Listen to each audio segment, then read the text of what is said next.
アニョハセヨ。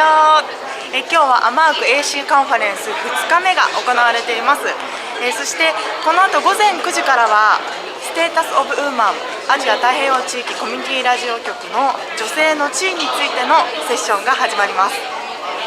Filled in by women and 28 by men, and 2 did not define their gender. And if we compare that to 2006 survey, it's a big step forward because then at the time we only received 26 respondents. You see the countries. Bangladesh. I'm terribly sorry, that was a mistake. It's Bangladesh. I guess that's because of the last conference. So I'm very sorry. And that's exactly the big difference from the last survey. In 2006 there was no respondents from Bangladesh, while there are 40, most respondents came from Bangladesh, and that's a huge change that has taken place in the community radio landscape in South Asia, because community radio became legal in Bangladesh within these 6 years, and we have the first community radio station, so we're very happy that we received 14 very good response from Bangladesh. So it's 12 countries all in all that have responded. Next slide, please. I want to give you some of the figures. All those radio stations that have responded have 837 staff altogether. Of those, 340 are women and 497 are men, or in other terms, 40% of the staff in community radio are women, 60% are men. From the respondents, we had 3 radio stations who have only women staff, and also 3 radio stations, they all are from Bangladesh, who have only men staff. And we have 2 declared women's radio stations. One is Radio Sahar from Afghanistan and Rudino Radio from Seva in India. Those are women's radio projects or stations. Next slide, please. So if you look at the staff in general, there's still 20% difference between men and women, but women are there. But when we look at the leadership, there's a different situation. The total leaders, can you see? Because I think I'm sitting in the picture. The total persons in leadership from all these radio stations that responded are 266. 92 of them are women, and 174 are men. And that means 35% are women. If we compare that to the figures in 2006, which are in purple at the back, there is an improvement. So I hope that's also as a result of all the engagement Amarc was doing, but Prativa will elaborate on that more, in order to encourage women to go into leadership positions in the radio stations, or to fight for leadership positions as well. And 65 are men. And if we compare it to mainstream media in Asia, actually community radio is still better. 20% of the leadership position in mainstream media are women, but 35% is still 50% less than 50%, so there's still a way to go, but I'm happy to see that we have made some improvement in the last 6 years. When it comes to the different next slide. When it comes to the different positions within the radio, the different tasks within the radio station, technical, unfortunately there hasn't been much improvement. It's still men are majority in technical positions or do technical work, and the women are a minority, even though many women said they would really like to be trained more in the technical side of community radio productions, but sometimes they're even deprived from these kind of trainings. When it comes to program producers, there hasn't been much change. 44% women, 56%. Next slide, please. 44% women, 56%. It has even declined a little bit, so that less women are in program production, but that might just, it's not a very big change. When it comes to administration, there we can see that the men have become more, there are more men today in administration than there were 6 years ago. It's 58% compared to 52% before, or only 42% women compared to 47%. So of course there are some jobs or in the stations that cannot be clearly defined by, there are all-rounders in the station who do a bit of everything, especially because there are some stations that have 0 staff, there are some stations that have up to 50 staff. So that can vary a lot. But what we can still see is there's a big gap in the technical field, and there is space for improvement in the production field and also in the administration field to reach 50% women's participation at all levels. When it comes to the volunteers, actually there is a decline of women in the last 6 years. We have only 47% women. No, there's a raise of women, sorry, that's an improvement. 47% women compared to 44% in 2006, and 53, so there's still some space for improvement, but we're close to 50% when it comes to the volunteers. Also has a lot to do because, for instance, Japan, who gave in, we had many responses thanks to Junichi and others, people from Japan. They mainly had very strong women's participation in the radio stations in Japan, so that among the volunteers especially. When we look at the hours, how many women's programs do we have in the different radio stations? From all the respondents together, we have 4,337 hours that they are broadcasting. And the hours hosted by women, that doesn't mean that there is women's issues being treated, it's just the women who are hosts. It's 1,728, so that's more than 1/3, or something between 1/3 and half. Then those created by women, that means where the content is also developed by women, but it doesn't mean that they treat women's issue. It's just they have the editorial power over their program. It's 1,452, so that's about 1/3. And then those who have women's listeners in mind, who are directed towards women listeners, it's 823, so that's about 1/5. And those who are on women's issues are 789, that's less, about 1 out of 6 hours that are programs. That's actually quite good, I think. What are the women's programs about? And there I put the figures of how many respondents were saying that they're doing programs. So first of all, one of the most important issues that is being tackled is reproductive health. Then followed by violence against women, dowry, trafficking, early marriage, and then followed by household cooking, fashion, the typical women's radio shows that are also being broadcasted by mainstream media. So this is also being found in the community radio section.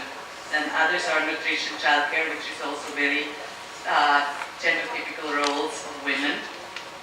And women's rights is 15 radio stations out of the 66 do have programs on women's rights, and 8 stations out of the 66 do have programs on LGBT rights. What is the impact that the community radio women's programs do have on the listeners? One is it makes household chores of women easier. Women gain awareness and become sensitized. Women gain knowledge and information, and it there is also a change of behavior and attitude can be observed, and women become empowered in their community and dare to act and speak out. What are the impacts for the broadcasters? The broadcasters become role models, they feel empowered, they gain confidence through their radio work, they're changing their communication approach, they gain skills and knowledge, they gain recognition by their families and by their peers, that's sometimes very important, and they have a voice and express themselves. And some of the broadcasters also said they feel comfortable in the community media environment.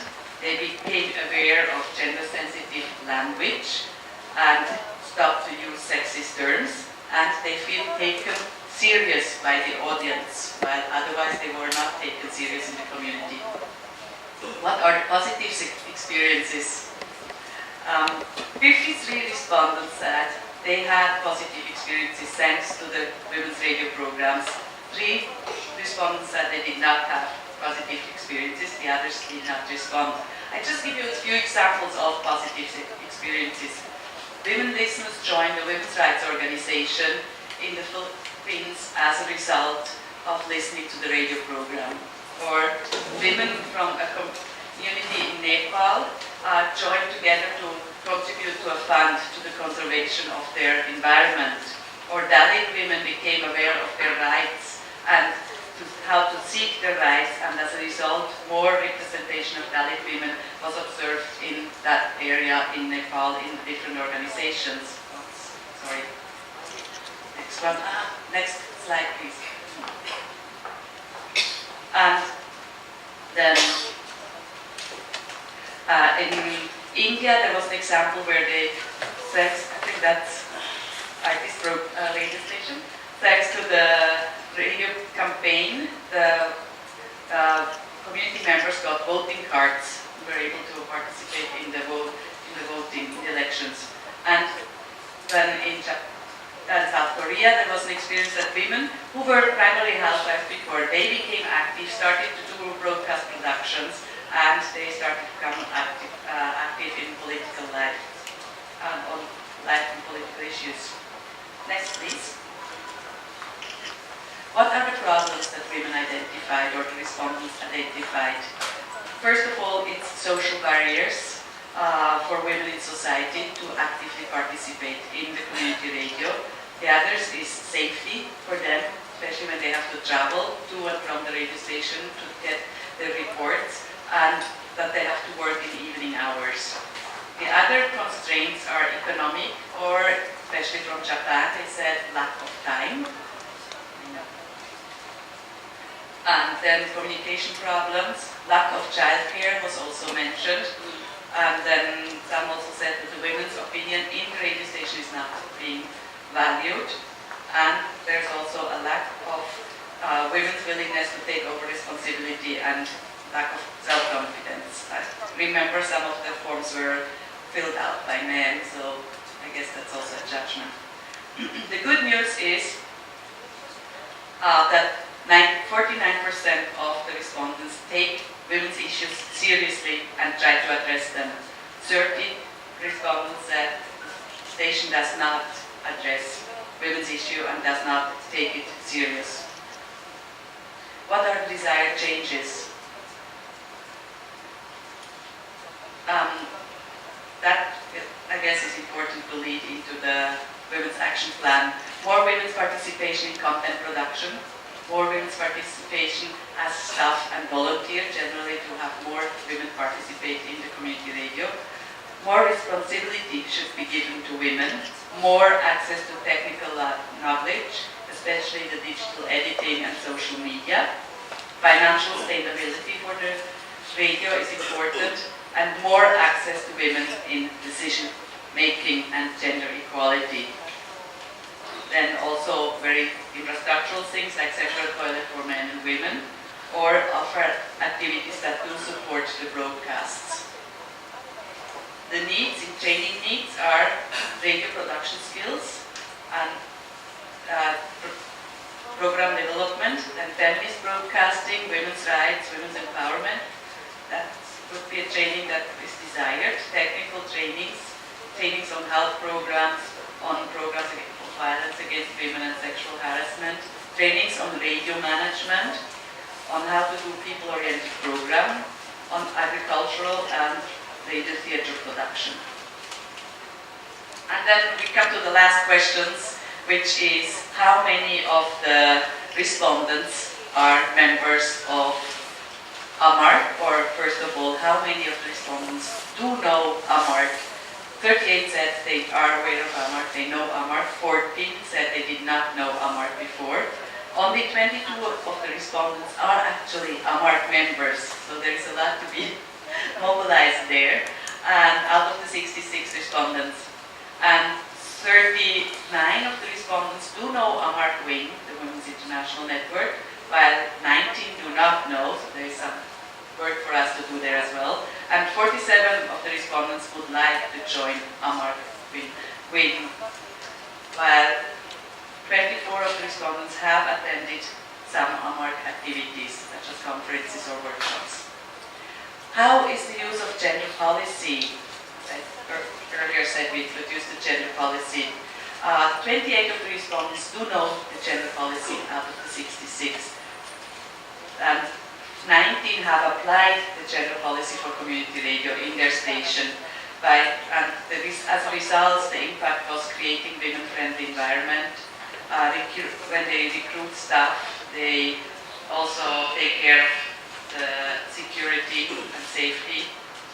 Some already had similar gender policy in their organization before, so there was no need to do a special adoption of this one. And in Sri Lanka, one radio station translated it into the local language, and as a result, more women started to participate in the radio station.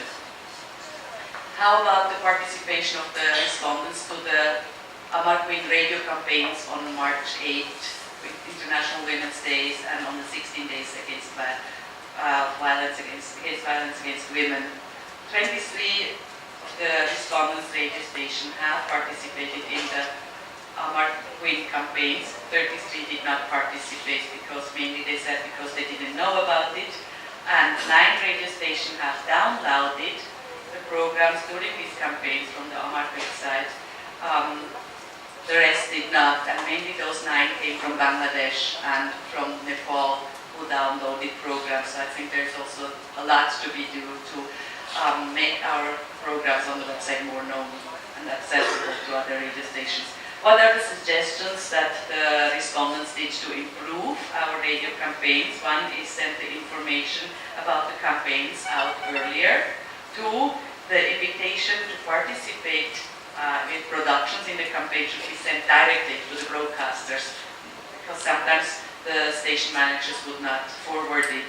And then the technical instruction how to upload the programs or how to send the programs to Amarc should be clearer and raise the awareness about the program campaigns, about the campaigns, radio campaigns at the national level. Thank you very much.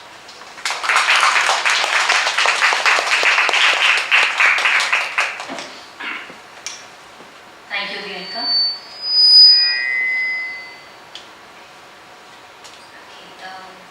It's pretty elaborate and detailed, the details that we have right now from the survey.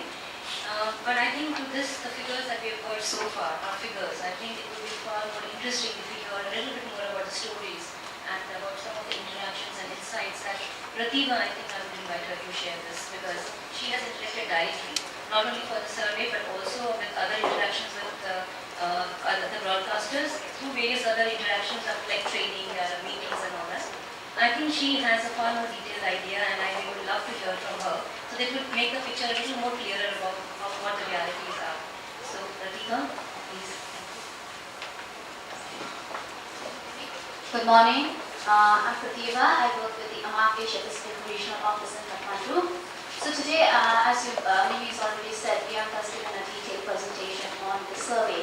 So what I would like to do in my presentation is to go through my own reflections of the number of years that I have been in Amarc and the years that I've seen these broadcasters. I've interacted very closely with them. So I'm trying to provide an overview of these women community radio broadcasters in the Asia Pacific region. And this is going to be based on the survey findings because there were some very, very interesting stories some of them had shared. And also my interactions with the different community radio broadcasters during the training. And then I have been able to follow through and I have been able to see some of their growth over the years. So I hope you will find this insightful. When we first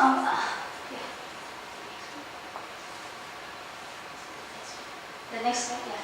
So today I just want to talk about in this one. My presentation, I will just go through these broad areas because I think it's very important when we talk about women participation. One, we have to look at the gender composition.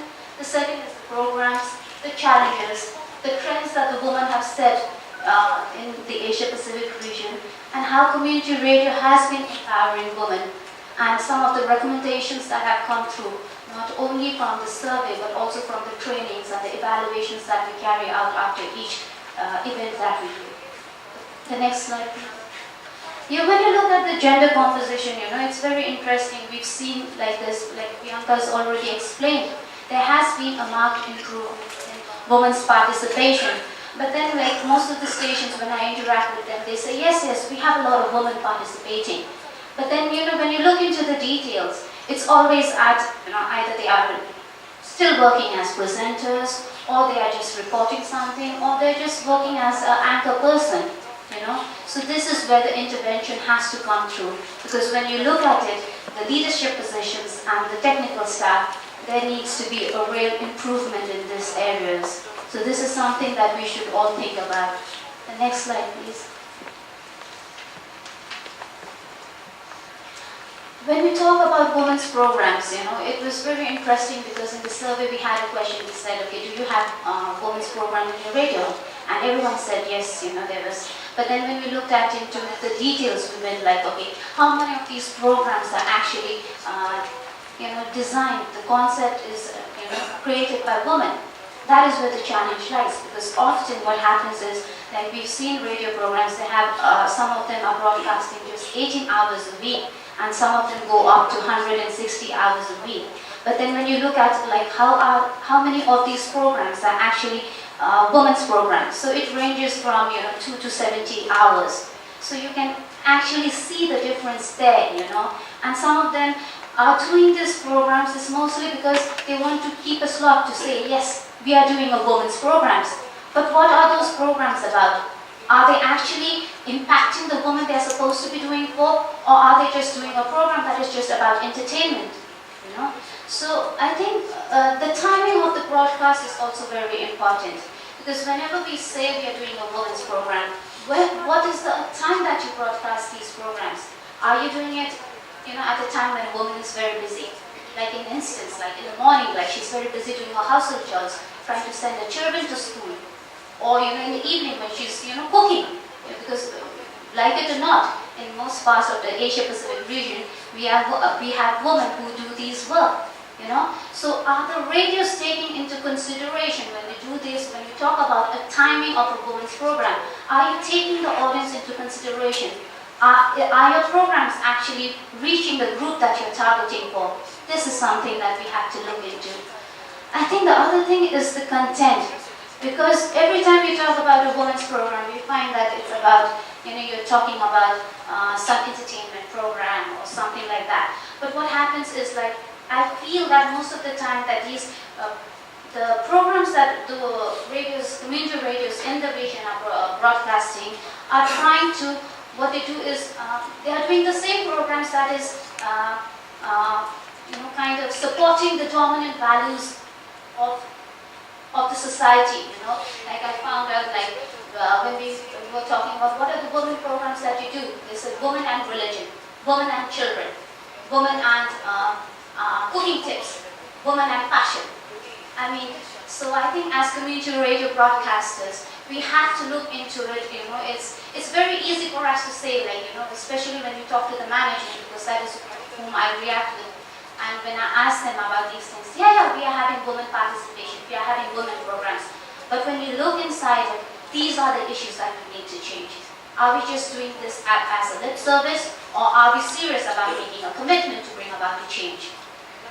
But some of the programs, the content that has been, it's been very, very encouraging. You can broadly classify them into empowerment. You're having some very good programs on legal rights, legal literacy programs, and even on financial programs, because I think these are very, very important programs for women. If you're talking about empowering women, these are programs that we should think about. We should think, out of the box. And then there are awareness programs. The majority of the programs that are currently going on air in community radio in the Asia Pacific region is on awareness. So like awareness about the various issues like domestic violence. I know East Timor is doing a lot of work there where they do face that. And there's been a lot of programs on untouchability.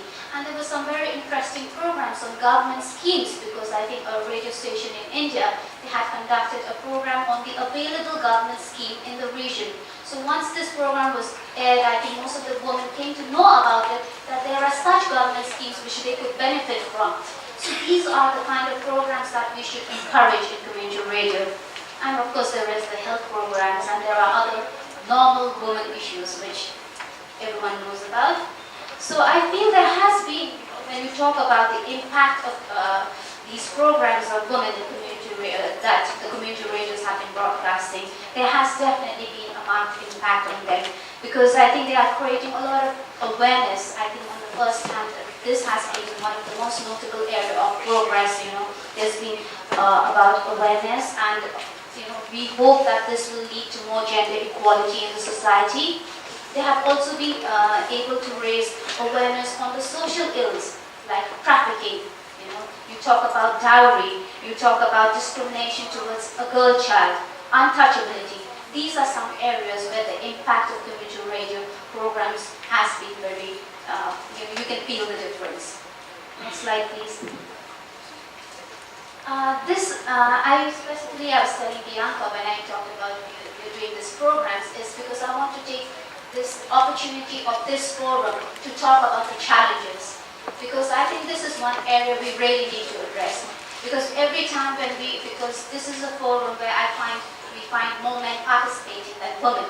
Because every time we talk to the management or when we talk to the radio, they say, yeah, women don't participate, they don't have problems. But what are the challenges? What are those issues that are actually, preventing women having a greater participation in community radio? We all know this region, Asia Pacific, is so diverse. Even like we've talked about it, we've embraced our different topography, we've talked about the language, we've talked about the political situation. But when it comes to the women's issues, mind you, when it comes to the women's issues, it's the same all across the region. We cannot deny that. So there needs to be a real commitment. I think there needs to be a huge shift in our attitude towards how we are addressing these challenges. Because often, we have to remember that in Asia Pacific, most of our society, we are a patriarchal society, where we have very deep-rooted norms and traditions, and they do not go away easily. Because I know there have been people who made a lot of progress, and we salute those people who are trying to address these issues, but it's so deep-rooted within us. So even in capital cities like Delhi, we know about the sexual harassment, the sexual discrimination that women face. So we can well imagine what the situation in a rural setting where most of these community radios are, So this is where we really need to look into it. Because I think the first challenge that women face is gaining trust. And it's gaining the trust not only of their, I think it's first gaining the trust of the families. Because most of our societies do not want women to go out and work. Think about the situation in Afghanistan. Women want to participate, but they cannot. Because in Pakistan, in Bangladesh, in those societies where, the pressure is so much, so for them to gain the trust of their families and even the social stigma that comes with it, there are so many cultural barriers. So these are things that I think community radios have to overcome. We have a very good example in Indonesia, because Indonesia, though being a Muslim society, we have very good women participation in community radio. Because I remember in Aceh, because women could not go out and work late at night. It's actually is, I think, much more stricter. So, or they cannot stay in the same room with a man. But what the radio has done in order to increase women participation is they've given women that time of the day where they could come and they could work at a time which is suitable to women. So these are some of these small changes that radios can make to increase the participation of women. Because when we looked into the survey, most of them said, oh, in our culture, this is not acceptable. Yeah, it is not acceptable. But if you're not willing to make that change, how can change take place? The change has to come from within. So you have to create that enabling environment so that women are able to overcome these barriers. And the other thing was working environment. Yeah, this is another important area because women responded and saying like some of them, small things like having a separate toilet for women. I'm not saying the community radio has to build one, but the existing one, if one could demarcate for a woman, or even having a brightly lit, studio, would give them that feeling of, security. And I think this is there. And when we talk about working environment, I think it's also important for us to let have more flexible time for women. The other thing was lack of equal opportunities in radio, and also there is less financial incentives for women to work in radio. This we all know because a woman rather spend that time which she gives to the radio, she's getting a better opportunity elsewhere where she's going to get some financial gains. She would do that because people at home or anywhere else would question her, why are you working in the radio? So if radio could make some kind of address these issues, I think we would have more women participation. I know despite all these barriers, we have to remember that women have pushed these barriers and these boundaries and they're making their voices heard. Some of them have become role models for the society, and some of them are also raising their voices for others, for greater gender equality. Some are doing it through their radio programs, and some are learning how that the change has to come from within themselves. So I'll quickly, Nime, if I could take a few minutes just to share some of the trends. Next slide, please. Some of the positive trends that has come out from these through the years in community radio for women participation there has been a greater women participation.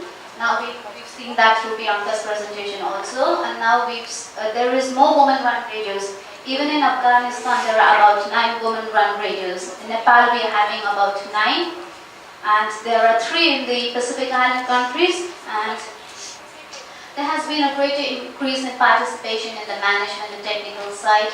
They're more willing to join networks and form solidarity groups. I think the radio programs have become much more innovative. They've shifted from the traditional ones, and most of them are breaking those traditional barriers. And it's at home and also in the workplace. Next slide, please. I think why is it important? Why do we think that community radio has been empowering women? Is because I think it's creating a greater awareness of their rights and their ability to voice their opinion. They have been able to share their knowledge and skills. They've started to form new networks.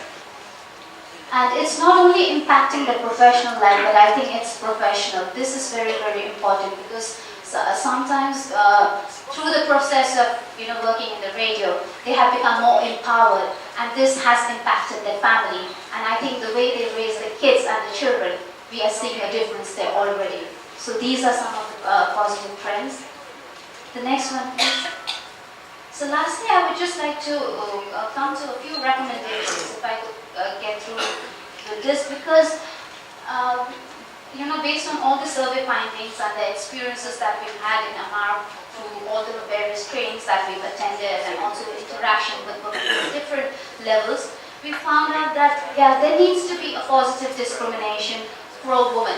It's not enough to say, okay, we are having women there, but if there is a position open in the radio, and if a woman does not have the required number of experiences, and if there is a male who's got a greater number of experiences, I think you should give women a chance, because unless you're willing to take that extra step, women are never going to break that ceiling. So there has to be some positive discrimination towards women. there has to be more technical and field-based trainings for women because these are areas that women really lag behind. And I think there's a need for a gender sensitization training for all staff at the radio because without this, I think we are not being able to facilitate women's growth in the radio. So there needs to be to do that. And I know most of these community radio associations and federations, they have a gender policy or inclusion policy. But then I think the challenge lies in implementation. I think now is the time for action. We all know we have documents, we have some very good glossy documents, but we have to go beyond that. It's time for implementation. You make serious steps. And what are those steps that you're doing? Are you just going to say we are having a policy in place and not implementing it? Because I think in the coming years we would like to see more of that. And I think a study tour or exchange visit helps because sometimes seeing is believing. It's not only enough to tell them, and share stories, but if they are given a chance, an opportunity, a forum, I think the changes would be more. Because I remember, if I could just put an example, because there was a participant from Nepal and she's been through a couple of her trainings and I followed her through. I think her growth in terms of when I first met her, how shy she was. She wouldn't even, while introducing herself, she had this hesitation. And I've seen her now, so if you're given that opportunity, I think that growth factor is definitely there. And I think we need to, how Arati mentioned yesterday about good practices, this is one area we should work upon because I think it inspires others. Because every time whenever we talk, it could just be rhetoric. If we can share those examples where it has actually worked, it may not totally work in your context, but you will find lessons from it. So this is one area that should be done. And there has to be some innovative ways of program production, not the same normal women's program. You talk a little about issues, you have a lot of fancy music and you go on. But even when you are designing the programs, are you taking your audience into consideration? What is the impact that you would have expected from this? Or what are the outcomes or the changes that you're foreseeing after you broadcast these programs? So these are some considerations that has to come through.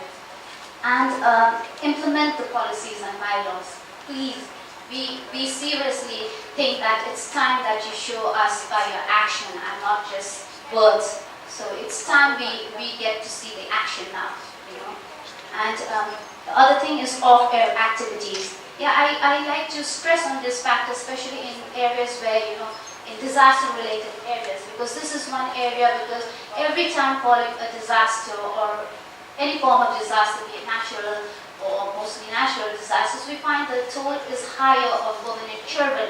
And this is because, often they are not prepared. And a woman ends up looking after her children or her family and she's the last one to think about herself. So there needs to be more off-air activities like community radios, having a disaster drill. I know Radio FM has that. They have these disaster walks where they identify areas where we could be safer for women. Because if you do that for your staff, they would be replicating this at home. So whenever you are thinking about investing in your staff, you should know that you're investing in a family also.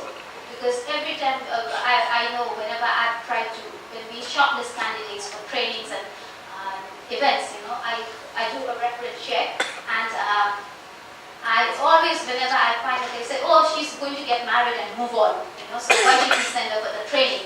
But our point is that is how you empower them. You should be glad that community radio, you are empowering someone and you're giving her the platform to improve herself. Why not? So there has to be a change in our attitude. So I know the road to gender equality in Asia Pacific is a long way ahead, and there are a lot of miles that we need to cover. But I think that step towards the goal in community radio has already been taken, and I'm proud to say that we have made notable progress. Thank you.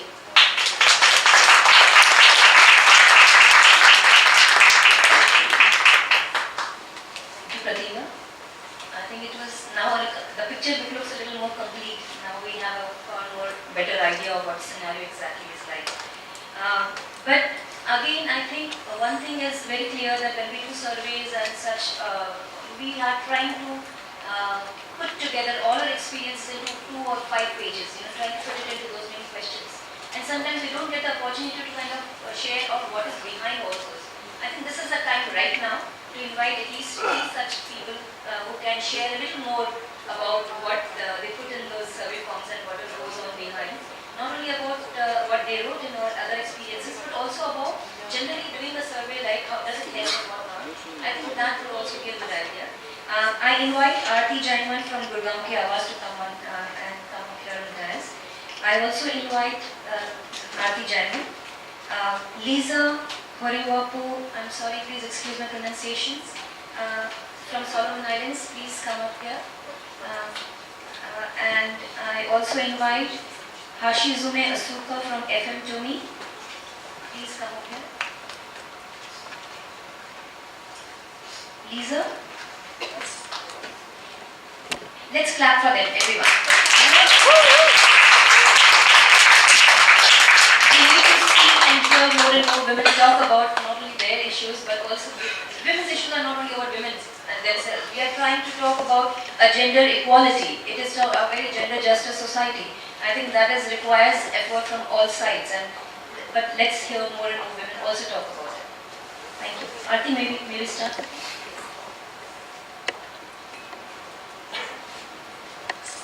That was a fantastic presentation there, and I think this must be my third Amarc conference that I'm attending, and one of the things that came to mind when talking about women not traveling, and very often I would hear station managers on the stations say that it's really difficult to get women to travel and families don't get permission. I think they don't realize that actually those women are looking for those opportunities, and it's a perfect excuse to say that my work is sending me and I don't have any option. I want to lose that job if I don't get to travel. So I think it's really important to support that. I mean, if your daughter needs help in getting a passport made or a push, if she needs you to call up her family and say, listen, if you don't give permission, then it's going to be really difficult, right? She has a bright future in this radio station, and trust me, sometimes it works. We have husbands and in-laws and all saying, oh, okay, her boss called it, we're going to get the paperwork done. So I think it's important because, I've seen in my own experience, of course, we're a very top-heavy women kind of radio station where, the entire top half of the leadership is women, and we have 3 very oppressed men working at the radio station. But we find that time and again, we've had to do this. We've had to actually kind of intervene and talk to the family members and, insist that an opportunity to travel for multiple nights, 3 nights outstation for a training workshop, that, it will be done, and to reassure them that I'll be traveling with her. See, because the thing is that, parents are legitimately worried. They're worried about their 21-year-old daughter traveling alone to the, Indian hills by an overnight bus. And they do want that reassurance that somebody older and more experienced is going to be traveling with her to take care of any, emergencies. So I just kind of want to keep that in mind, especially of station managers who do come to these kind of conferences and workshops, that I think it should become mandatory that you always bring a colleague who is a woman. I think it should become mandatory. Yeah.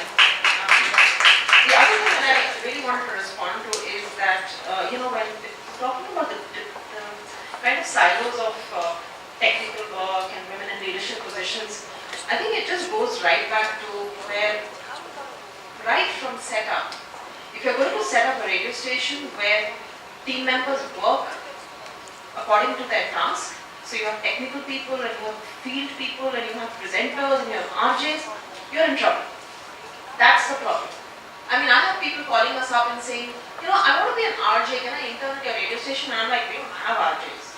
So they're like, you're a radio station, you must have got RJs. And I'm like, no, I don't see any RJs. We see radio reporters.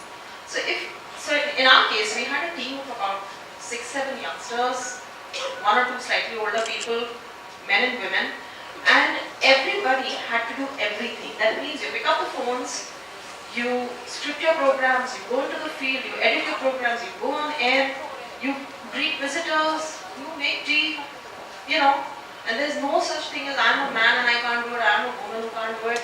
We've had instances where male reporters have told a female reporter that you cannot go to that recording.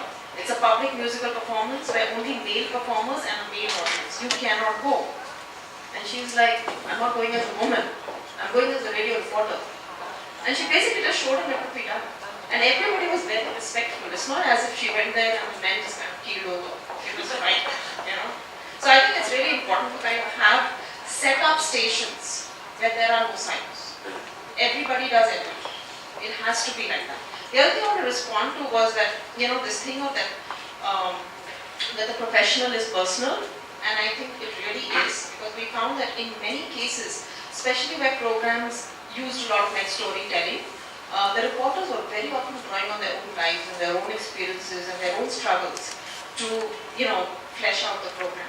And I think that it's very cathartic. They really kind of, feel better. That is something which is important to recognize. And about entertainment for women, I don't think it's necessarily bad, because I think we've spent so many years listening to men making snide jokes about women. I think there's something to be said for women making jokes about the world in general, from a kind of a woman's lens. We have a fantastic talent in one of our radio's programs who lives in a village. Her talent is telling jokes in Haryana. She's famous on a radio station now, okay, because she's like so good. So I think one, don't deride entertainment program. I think women deserve it.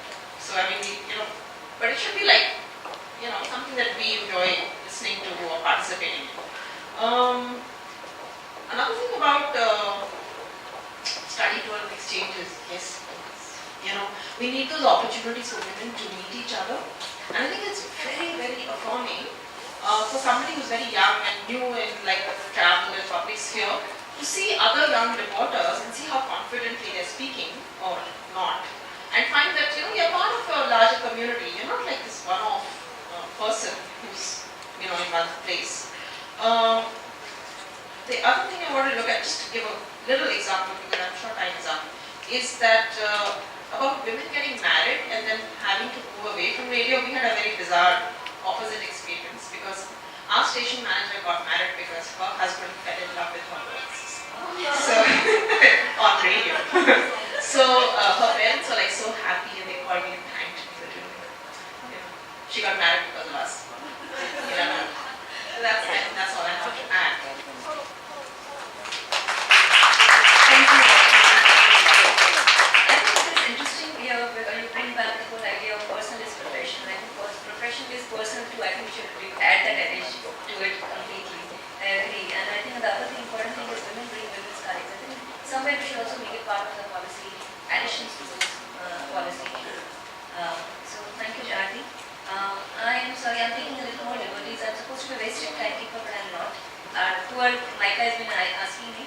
But I'm taking this liberty because some of the things which are coming out are really interesting. So I hope you don't mind and please bear with us. Lisa, if I may request you to share your thoughts.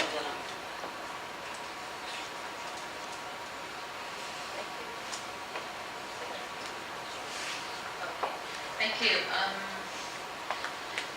They've said almost everything, and what I'm going to share is just the experience on this way.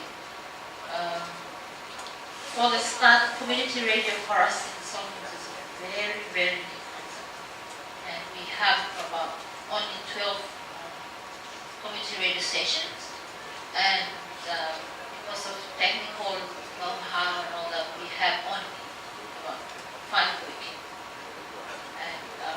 Out of the 5, we have 2 radio stations, one owned by our own state-owned broadcaster, and the other one is owned by mining companies.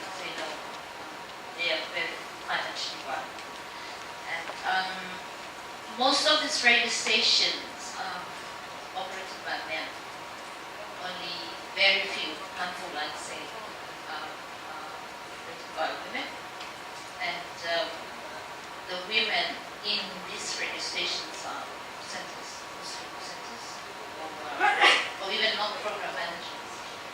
And out of this very few women, we have no women in the technical sections. And challenges in getting the survey done. When Amarc sent in the survey, we tried to give the survey forms out, but the issue of internet connectivity is a big thing for us. It's really expensive to get connected to the net, and most of these broadcasters are up in the areas. They don't have connectivity to the internet, and it's only I'd say it's only me in the urban center that have connectivity to the net. Thanks to my organization, we kind of have some money for internet, so I was able to join the survey. And it was quite an experience when I was doing the survey, because I was calling all the radio stations. They have phones in the provinces. It was fascinating to find out that most of the radio stations, the community radio stations, they have very few staff, like only 4 of them, and maybe only one woman among the 4, men. And the radio programs that they were doing, when I asked some of especially the women, they are tailored, or they tailored towards women. They're saying, well, stand for issues like health and all that relates to the women. And mostly they were doing health programs. Because we are in a disaster-prone area, a lot of the programs are around disasters. Food security, they are all kind of attached to climate change. So climate change is a very big for us. And for the gender policy, we find the organization that I'm from, we finally adopted the gender policy that came out across. And the next thing that we are doing now, because we are very much, although we are doing community radio programs, we are attached to the mainstream media. And for our organization, we have 15 minutes radio programs weekly that's broadcasted on the only AM station in the nation, in our country, and it has a nationwide coverage. So it's not only to a certain place, but it's all over the country. People are listening to us. And the next thing that we are doing at the moment is, because of our strong affiliation with the mainstream media, we're trying to push the gender policy that Amarc has into all the media houses that we have. And at the moment we have the submission ready, because they're asking us to contribute to the gender policy, because they don't know. So we have the kind of very privileged to give them what Amarc has, to have them adopted to their policies. So that's one of the big achievements that we have. The thing that I think one of the challenges that we're having at the moment is trying to keep the women, or the very few who are in community broadcasting, staying in the community broadcasting sector, because we have other things like, sometimes when it's hard working in the community radio, when these women are also breadwinners of their own families, and financial, it's quite hard for them. So they kind of move on, they find green pastures somewhere apart from community radio, and we are kind of losing that. So one of the biggest strategies that we are trying to do is keeping the women in the community radio. Features of programming in the radio station. for us, we only have 15 minutes program weekly, and we have to make sure it's all fit. And, also, you kind of make the radio programs. It has to be very compact, and so we kind of tailor the programs to discussions of issues and all that. So sometimes you kind of miss the entertainment part because we only have 15 minutes program, so it's all issue discussions and all that. We're not only using the women, but our radio programs are women oriented. So, but we are using the men who are talking about issues that women listen to. So yeah, that's, I think that's great.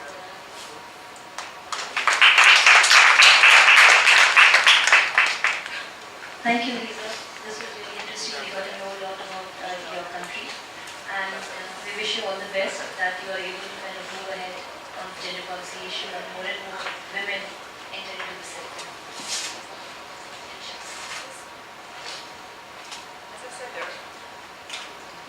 As I said earlier, those of you who have not yet given in their questionnaire, I let this go around, and please put the name of your radio station and the email we should send the questionnaire to, so that you can still fill it in. Especially from Australia, there hasn't been any respondents. It would be great to have some as well from that area. Thank you. So we move on now to I invite Hashizume from FM to me. You will need Jean, are you doing the translations for us? Jean? Yes, please. Thank you. I'm Asuka from Nagano in Japan. Our community radio FM Tomi staff is 5 men and 10 women. I never felt the difference between women and men. I feel good job that will continue with after marriage and birth, have children, and income is low, so I feel the working environment much harder to men continue to work than women to care of family. I think. Thank you.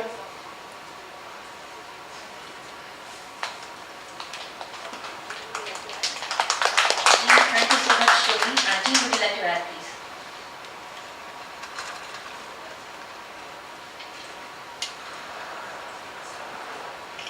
She said that she wanted to continue this radio station even if she gets married, and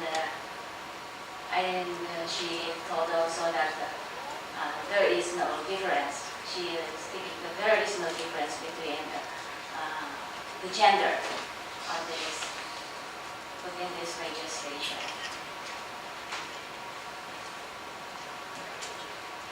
Thank you, Jean and Tony. I think we could be running a little late. We're supposed to break for, but can we just continue? Is it okay? Can somebody who's doing the housekeeping, can you just instruct me? We're supposed to be a break now.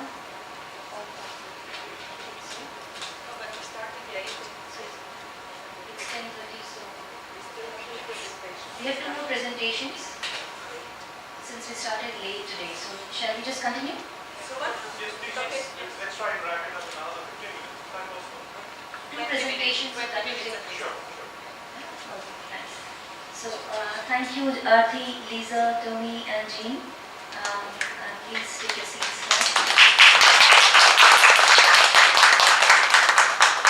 Jean, could you please stay back, because since you have a presentation, thank you. And I also now invite Noora, please could you come up here. See, since the gender policy is already been mentioned, and I think it would be very interesting that we start the next presentation, which is actually applying gender policy in community radio governance in Indonesia. That will be a presentation by Noora. I think I will be very excited to kind of listen to how they have worked out. So, this is Noora. And I think Imam is doing transmissions.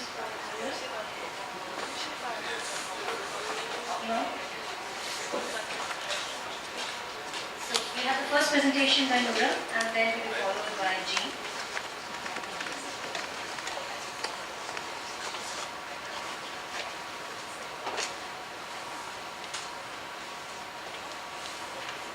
Morning everyone, my name is Rabatara from Indonesia, and I will present about prime gender policy in the community radio movement in Indonesia, but I use bahasa.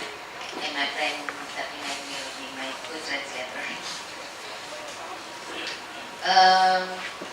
Di Indonesia ada strategi yang kita gunakan untuk menerapkan kebijakan gender dalam pengelolaan dari komunitas. Siapa dan apa yang kita lakukan? Yang dilakukan pertama adalah next slide. I think I like the idea that they have institutionalized the gender policy within the institutions, and they are already starting to see the results. And I think that a few more years, and I think we'll see more results. So all the best to you, and hope it will take forward step completely ahead. And the last presentation for now would be Jean. Jean will be talking about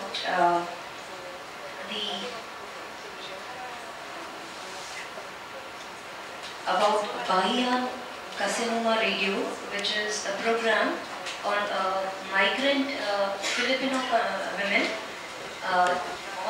It is broadcast from FM YY, Japan, right? So you were talking about that experience. Yes. Thank you. Please, I invite you. Thank you. I am from Kasenuma City, Miyagi Prefecture, Japan, representing Bayanihan Kasenuma Filipino community, in which we established after the March 11, 2011 disaster. As of now, we have 75 Filipinos members.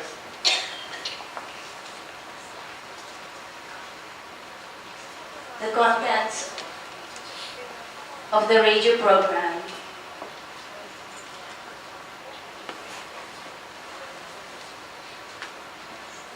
is the Culture Corner, in which we are presenting our culture to the Japanese community and other nations as well.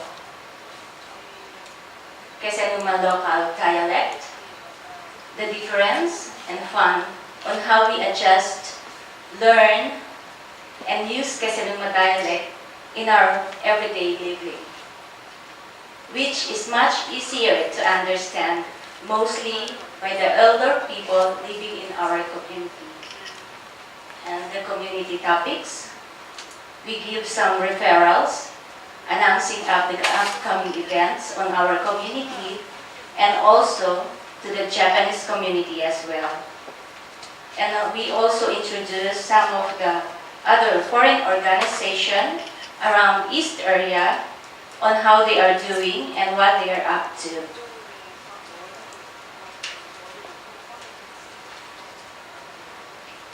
June 2011, local NGO and FMYY presented the idea for the Bayanihan Kasenuma Filipino community to engage in radio activity, and now Bayanihan Kasenuma Radio, that we immediately accepted due to the following reasons: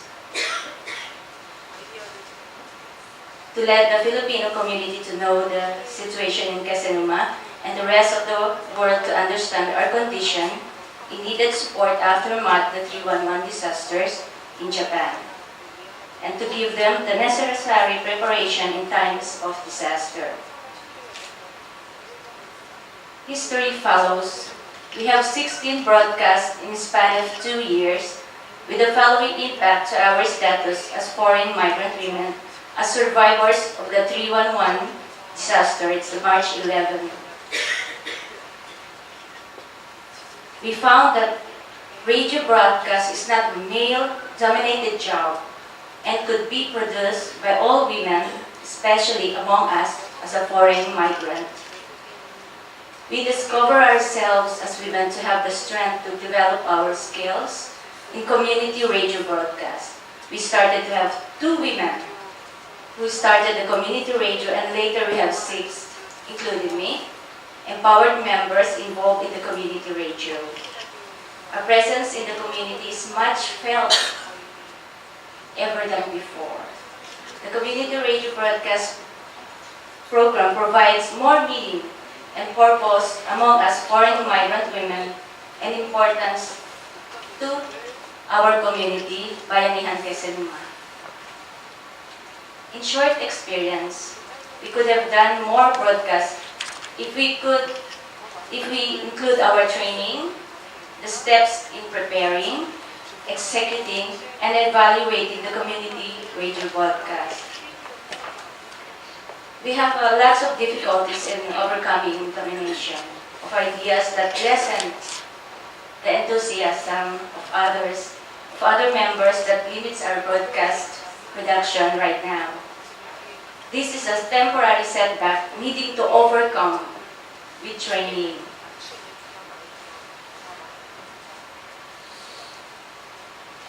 With the felt empowerment brought to us foreign migrant by the community radio broadcast, the Bayanihan Quezonma Filipino community is looking forward to have more training and information with the members of Amarc.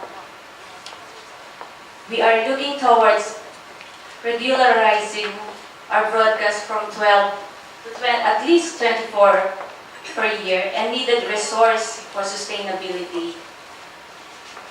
To carry on the set goal, we need your support to our needed training. Develop our community radio brand as foreign migrant women, oriented and advocacy for foreign migrant women rights and welfare. Build our partners and network, and to promote our community radio locally, regionally, nationally, and internationally. Maraming salamat po. Thank you very much. Dawali na po kasama.